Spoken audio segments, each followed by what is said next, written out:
Do të flasim për biznesin e bazuar në traditë që në fakt nuk është thjesht një burim të ardhurash, por është një mënyrë për të ruajtur trashëgimin dhe për ta pasur atë edhe në tregjet moderne dhe ndërkombëtare. Ndjekim insertin.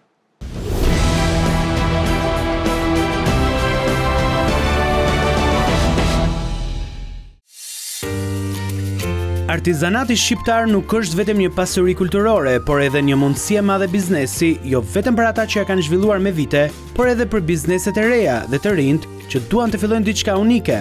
Si pjesë e trashëgimisë tonë kombëtare, artizanati rrit kuriozitetin e të huajve dhe dëshirën e tyre për të patur një produkt autentik shqiptar dhe ecën në harmoni me zhvillimin e turizmit. Janë me qindra artizan të vegjël që operojnë në këtë fushë, edhe pse fitimet nuk janë ende në nivele të kënaqshme. Një nga artizanet me më shumë përvojë është Edlira Sulaj, e cila nxit të rinj të hedhin syt nga tradita dhe ta përkthejnë në fitime. Artizanati si një mundësi biznesi, jo vetëm e jona të cilën ne e kemi nisur vite të tëra, por e mundësi biznesi dhe startupesh dhe për të rinj. Dhe pa diskutim që duke qenë pjesë e trashëgimisë kulturore, artizanati është një mundësi që jep rrit dhe kuriozitetin e të huajve dhe dëshirën e tyre për të pasur një produkt shqiptar.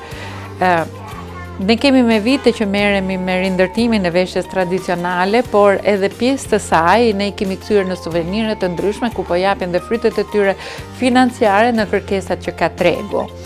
Pa diskutim që në momentin që ne synojmë turizmin dhe turistat e huaj dhe shqiptar, është një mënyrë e mirë që ti të servirësh atyre produkte të cilat të jenë të përdorshme dhe të veçanta për to. Në morinë e artikujve që ofrohen, gjetja duhet të jetë tek e veçanta e produktit dhe autenticiteti. Artizanati shqiptar është një thesar i gjallë që mund të sjellë rritje ekonomike duke u bazuar në identitetin ton kombëtar. Biznesi nuk bëhet, them gjithmonë, nuk bëhet duke psikologjisur xhepin apo trurin e të tjerëve. Biznesi bëhet duke menduar çfarë mund të ofrosh ti ndryshe nga të tjerët, duke parë tregun çfarë kërkon ai, dhe pastaj pa diskutim që duke u marrë edhe me pjesën financiare për të parë koston e produktit dhe mundësinë e mirë e veçantë që ti jep, ato do të bashkohen me njëra tjetrën për të krijuar dhe të ardhurat të mira, por edhe lëvizje klientele të mira. E para është që ti nëpërmjet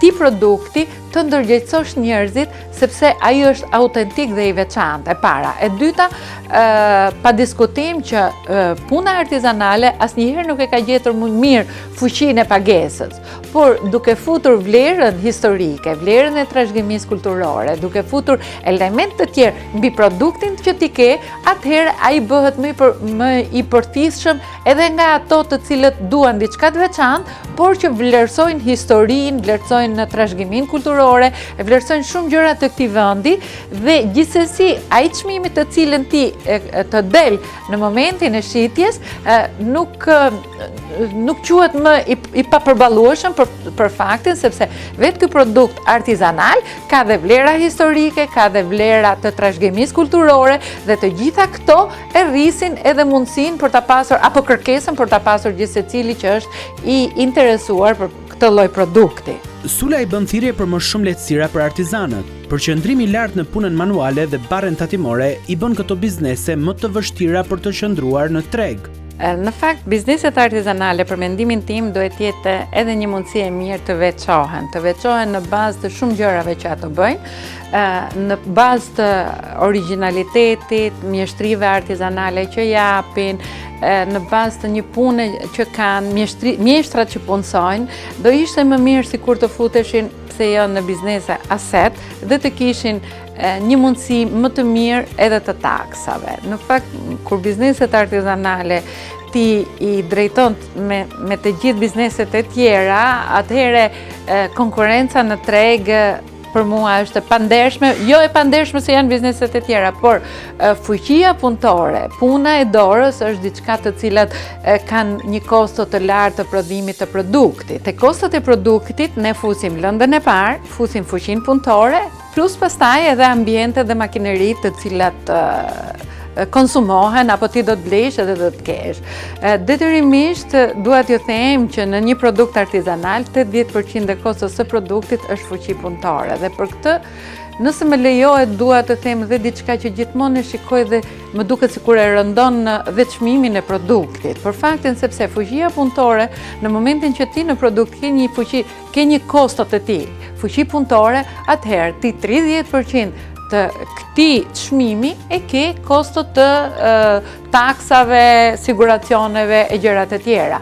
Pastaj duhet ju them në fund të fare kur produkti shitet, aty do t'i vesh edhe tatimin mbi vlerën e shtuar.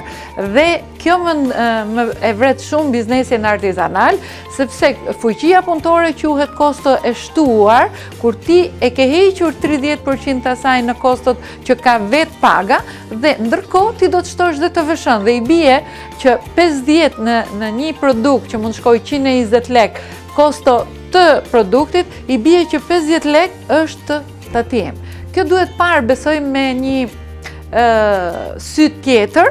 Një Made in Albania financiare ose një vulë autentike për produktet shqiptare do të ishte një mënyrë e shkëlqyer për të promovuar produktet lokale, duke i dalluar ato nga të huajat dhe duke i bërë më të njohura për konsumatorët. Një vulë e tillë do të mund të lidhej me standardet e caktuara, duke siguruar besimin e konsumatorëve. Të gjitha ato që bëjnë të njëjtën punë, duke i ndarë produktet autentike me të certifikuara, ka mundësi të jetë edhe me pull financiare, pse jo, si që janë pijet alkolike apo gjërat e tjera, mund të jenë edhe me pull financiare. Unë e them gjithmonë, pse jo, të mos jenë produktet artizanale shqiptare, të kenë një pull Made in Albania, të dhënë nga institucionet përkatëse të cilat nuk bëjnë kompromis me ndryshimin e gjërave apo me vlerën që ato kanë në atë që mbartin. Dhe gjitha kjo do të ndihmonte shumë që këto biznese të veçoheshin dhe të gjejnë një mundësi më të mirë të produktit dhe përthithjes së tyre, duke ruajtur statusin krahinor që mbart ai produkt, statusin social që mbart ai produkt, duke shoqëruar çdo gjë nga këto edhe me një shpjegim të kësaj që ti bën, gjithmonë askush nuk mund të tërhiqet nga çmimi duke parë cilësinë dhe vlerën e një produkti. Turistët kërkojnë suvenire të lira, autentike dhe të lidhura me traditën tonë, ndërsa shqiptarët janë të gatshëm të investojnë më shumë për veshje tradicionale me vlerë kulturore. Turistët e huaj, kur vinë, duan diçka që të marrin një kujtim nga Shqipëria, pa diskutim që duan një suvenir edhe të lirë, pa diskutim duan një suvenir i cili në bazë të ketë Shqipëri në një farë mënyre, por që janë gjithmonë edhe drejt asajt mos i rëndoj shumë dhe duan gjëra dhe të lira dhe të vogla. Në momentin ka dhe turist që mund t'i quaj turist kulturor, të cilët të hulumtojnë shumë edhe për pjesën historike të Shqipërisë, për veshja është një element i veçantë i cili përfaqëson dhe prezanton shumë historinë e këtij vendi, dhe mundohen të marrin dhe pjesë të veshjeve tradicionale, siç janë këmishat, siç janë një lekët, rripat, kapelet e shumë gjëra të tjera, por pse jo edhe një kornizë e vogël apo një diçka, por më rrallë. Ndërsa shqiptarët më shumë janë të tërhequr, patjetër veshja është e para që i tërheq, pavarësisht ideve apo mundësive financiare që ato kanë pretenduar për të shpenzuar në Shqipëri, por gjithmonë në veshja tradicionale shqiptarët që jetojnë jashtë Shqipërisë është ajo që i tërheq për të blerë pjesë të veshjeve tradicionale, mundësinë për të treguar trashëgiminë kulturore shqiptare nëpër botë, dëshirën për ta treguar atë është shumë e madhe, ndërkohë që ne i ofrojmë edhe informacione mbi veshje, mbi zonat, mbi krahinat, mundësinë që mund të ketë jo vetëm një kostum, por edhe përdorimi i tij, madje për fëmijët kur i marrin janë dhuratat më të bukura dhe kur ato fëmijë rriten është mundësia që ato ta ruajnë në një kornizë si një kujtim shumë i veçantë i fëmijërisë të fëmijëve të tyre.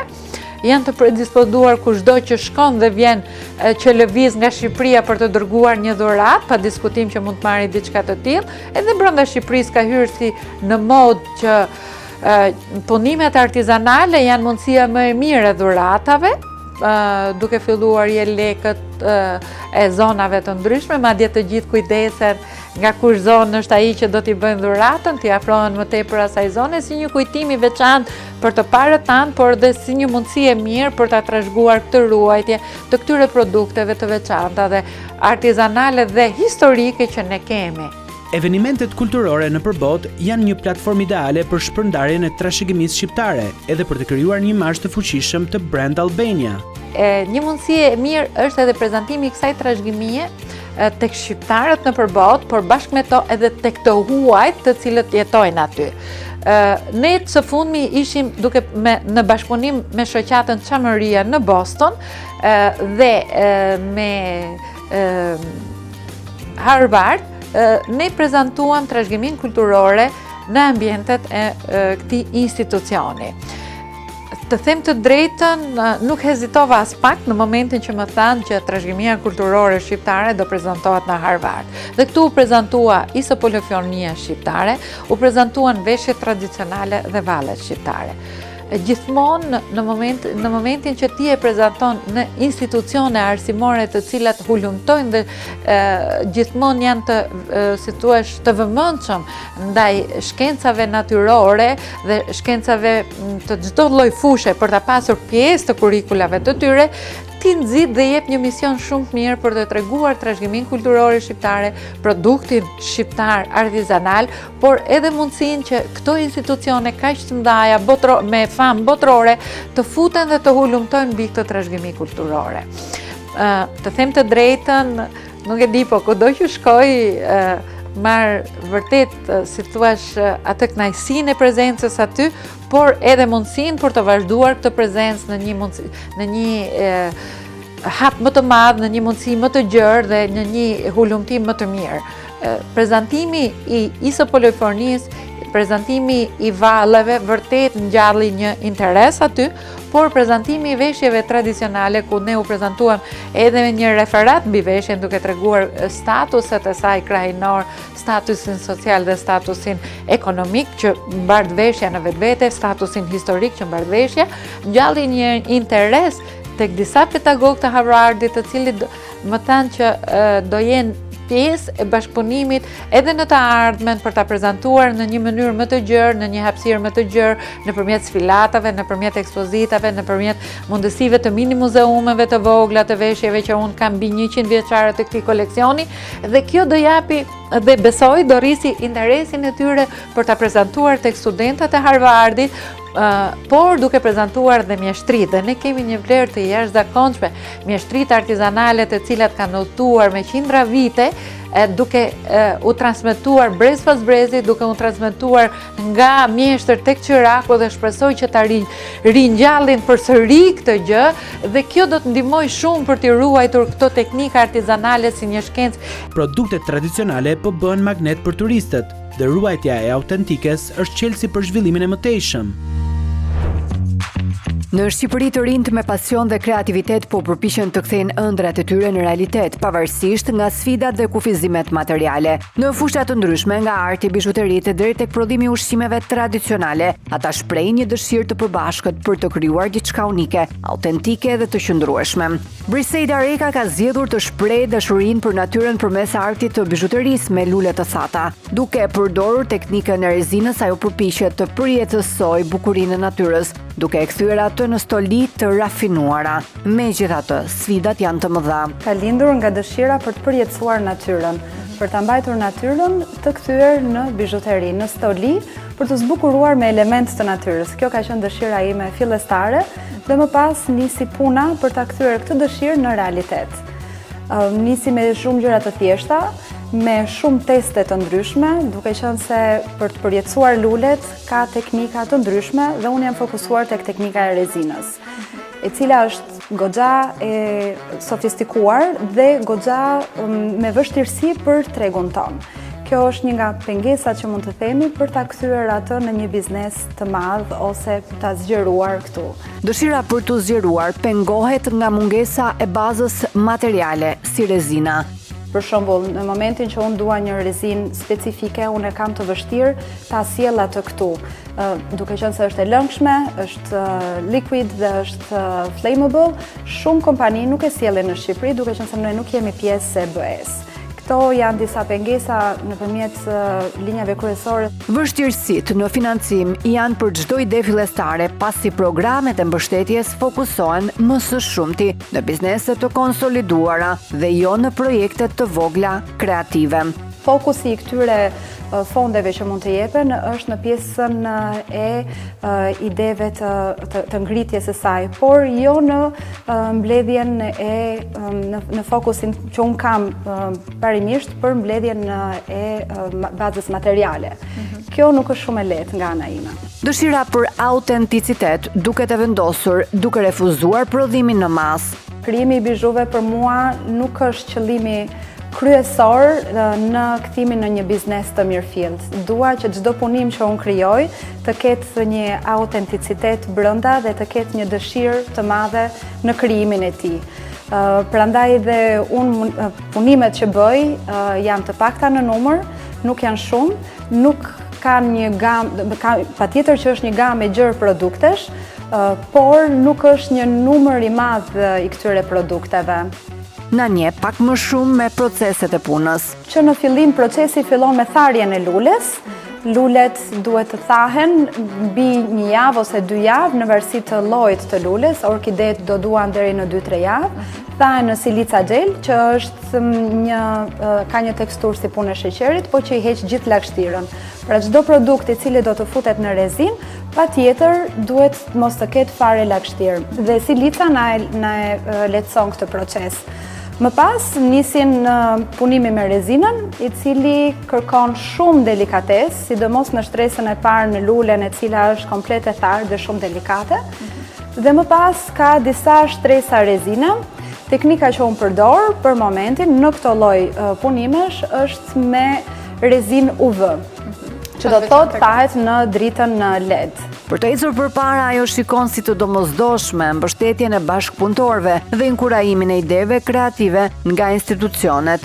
Jam ende duke punuar për pasion dhe për dëshirën time. Në qoftë se mund të kem dhe një bashkëpunim me persona të tjerë, kjo mbase mund ta ndihmoj Dikush që bashkohet për të Dikush që i bashkohet patjetër, po, që i bashkohet për të financuar dhe për të zgjeruar idetë e mia dhe për të qenë të paktën 2 në këtë ngritje dhe në këtë zhvillim që unë dua të bëj. Ju keni idenë dhe talentin, dikush që ofrohet për të ndihmuar financarisht, mendoni se ngre dhe çon në mund të ndihmoj. 2 motra nga Përmeti kanë shndërruar traditën familjare në një ide biznesi të vogël, duke prodhuar reçel dhe gliko sipas recetave të trashëguara. Faktikisht ka nisur shumë natyrshëm. Ne jemi rritur në një familje përmetare dhe glikot të reçelat janë traditë nga ne. Mami përgatiste për familjen dhe menduam pse jo bashkë me motrën të krijonim diçka ndryshe duke sjell si një biznes të vogël familjar. Gjithsesi kapacitetet janë të vogla, produse. Prodhimet janë të vogla, sezonale. Zeliha Kasa i thotë se e ka ëndër zgjerimin. Hapja e një punishteje më të madhe për të rritur prodhimin, duke ruajtur cilësinë dhe pastërtinë si prioritet. Normalisht se biznes familjar prodhon më pak sasi, ndërsa kur krijon diçka fizike do ketë kërkesa më shumë, mendojmë ta zgjerojmë më shumë duke dhe në restorante, bizneset të tjera ku i përdorin këto produkte. Të rejat besojnë se pasioni dhe dëshira janë çelësi, por një mbështetje financiare ose infrastrukturore do t'i ndihmonte të arrinin qëllimet e tyre për një punishte të pavarur brenda 5 apo 10 vitesh.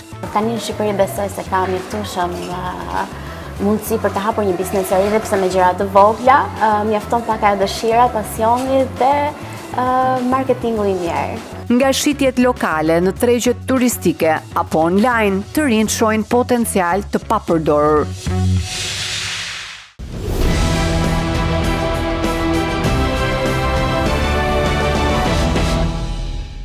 Të nderuar teleshikues, këtu kemi ardhur në fund të këtij emisioni bashkë me Pro Business. Shihemi sërish të shtunën e ardhshme në orën 16:05. Mirupafshim.